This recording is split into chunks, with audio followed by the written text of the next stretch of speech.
Берег озера Кабан раскрыл глаза горожан на то, что уже пора начинать убираться после зимы. Пример всем подал лебедь и продолжит это делать. Пернатый чистюля из нашумевшего видео – символ предстоящей эко-весны. Эко-весна 2017. Этим хэштегом экологи предлагают маркировать все посты субботников. А в довесок и эко-вызов принят. Так об уборках узнает больше народа, а авторы смогут участвовать и выигрывать. Не оставаться равнодушными экологи просят каждого быть как лебедь, делать мир чище наперекор обстоятельствам.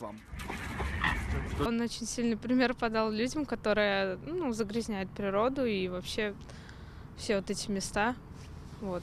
Лебедь. Большой молодец. С 1 апреля и до конца мая птица – официальный символ чистоты в Татарстане. Начнут убираться там, где все начиналось. Первый городской субботник на набережной озера Кабан. Одновременно и во всех крупных городах. Основной упор будет сделан на выявление мест нестационарного размещения отходов и их ликвидацию. С первым субботником обнулится и эко-карта Татарстана. На ее сайте сегодня свалки, найденные за прошлый двухмесячник. Их более 2000. Задача – найти новые, в этом помогут татарстанцы. За фото на смартфон последует вознаграждение, а куда не дотянется человек, долетят беспилотники. Бюджет на техсредства и поддержку эко-весны больше 5 миллионов. Рамиль Шайдуллин, Андрей Корсинский, ТНВ, Казань.